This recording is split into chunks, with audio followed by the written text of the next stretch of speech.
एक बार फिर से आपका स्वागत है शर्मा एकेडमी पे, जिसका नाम है शर्मा एकेडमी मैथ फैक्ट के नाम से हमारा चैनल है।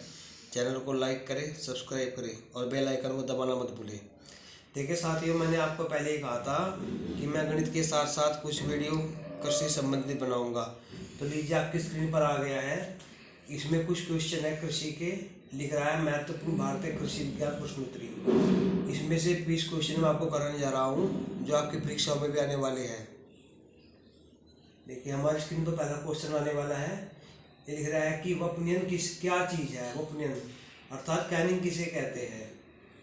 आप जानते होंगे, जब फलों की तुड़ाई कर लेते हैं कच्ची अवस्था में तो उनकी में डिब्बाबंदी करनी पड़ती है ताकि लंबे समय तक फलों को सुरक्षित रखा जा सके। इसमें आप मटर के दानों की भी कैनिंग कर सकते हैं, टमाटर की कर सकते हैं। जो ठोस फल होते हैं या ठोस सब्जी होती है, हम लोग उनकी कैनिंग करते हैं। तो मैं आपको दिखाने जा रहा हूँ। जो पहले ऑप्शन है हमारा, वह है बंद डिब्बों में फल संरक्षण का तरीका है। इसको बोलते हैं कैनिंग। ये आंसर शो कर रहा हूँ मैं आपके सामने स्क्रीन पर। ये देखिए, आपका ए आ गया ऑप्शन 1। और अब हम अगले क्वेश्चन तरफ चलते हैं। इनमें से कौन सा ऐसा है जो फल परिरक्षण के काम नहीं आता है। अर्थात फल परिरक्षण क्या है कि लंबे समय तक फलों को उनके मूल रूप में रखना, जिससे कि फलों में कोई दुर्गंध ना आए, फलों की रासायनिक अवस्था खराब ना हो या फलों की विकृति खराब ना हो। तो इसमें आपका कौन सा हो सकता है जो नहीं है। तो इसमें आपका हाइड्रोक्लोरिक जो अम्ल है वो नहीं है। इसको नमक अम्ल भी बोलते हैं। इसका रासायनिक सूत्र का नाम है HCl। उससे हम आगे चलते हैं कि पात गोभी 3 प्रकार की होती है। पात गोभी, गांठ गोभी, फूल गोभी। बताया कि पात गोभी का कौन सा ऐसा भाग है जो हम खाते हैं। इसमें ऑप्शन 4 दे रखे हैं आपको। पुष्परम है, वनस्पति कलिकाएं है, पत्तियां है, फूल है। तो उसमें आपको ऑप्शन रहेगा वनस्पति कलिका। अर्थात वनस्पति जो कलिकाएं होती है वो पात गोभी की खाने योग्य भाग होता है। मैं आपको इसका आंसर शो करके दिखा रहा हूँ। देखिए स्क्रीन पे आपके आ चुका है पात गोभी। अब क्वेश्चन नंबर 4 आ रहा है कि भारत में हरित क्रांति की शुरुआत कब हुई थी। तो इसकी शुरुआत का जो मैं आपको बताने जा रहा हूँ, उसकी शुरुआत हुई थी 1967-68 में। और इसको लाने का श्रेय डॉक्टर स्वामीनाथन को जाता है।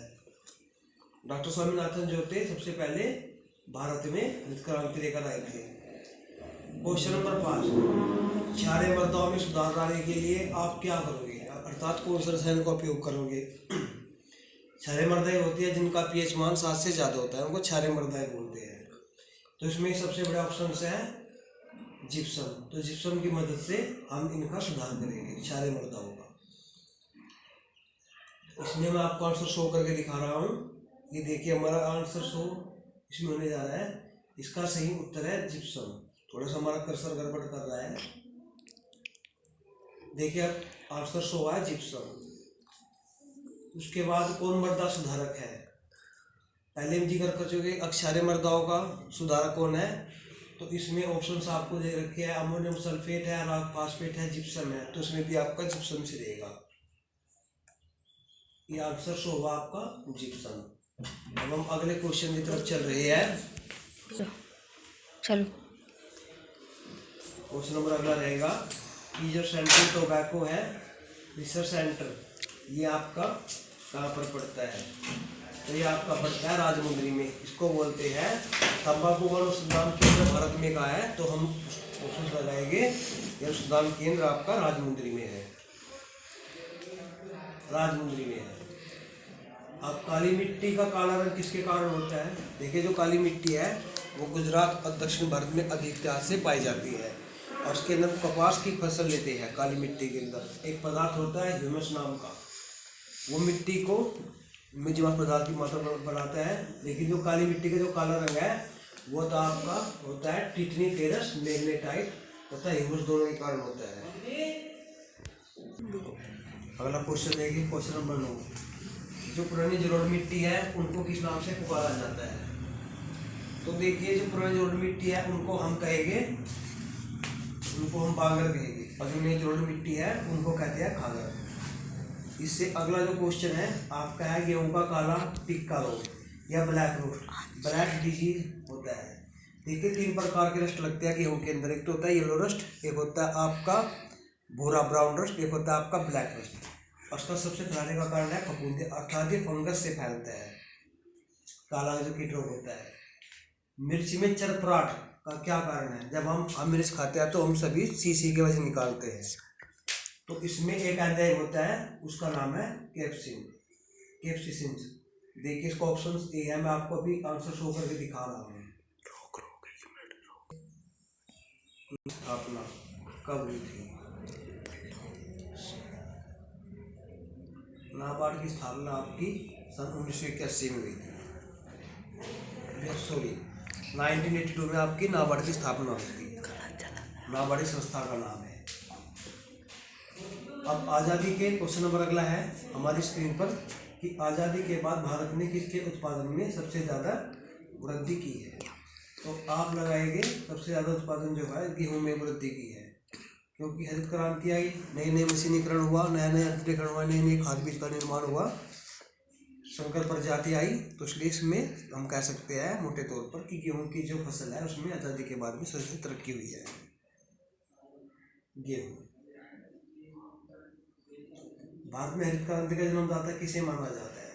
देखिए अगर हम वर्ल्ड की बात करें तो आप लिखोगे वर्गीज कुरियन है, जो अमेरिका के एक वैज्ञानिक थे। वर्गीज कुरियन ने हरित क्रांति को जन्मदाता कहा जाता है। लेकिन भारत में हरित क्रांति लाने का श्रेय किसे जाता है बच्चों?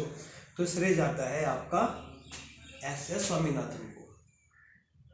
केसर का सबसे अधिक उत्पादन किस राज्य में होता है? अर्थात केसर सबसे ज़्यादा कहाँ उगाया जाता है?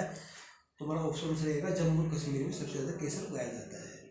इसका मैं आपको अभी आंसर शो करके दिखा रहा हूँ।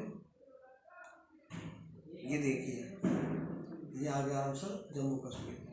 देखो दलहनी पौधों की जड़ों में कौन सा जीवाणु रहता है? दलहनी दाल वाली फसलें जिसमें आपकी मूंग, लोबिया, चना, मटर, मसूर आदि आती है।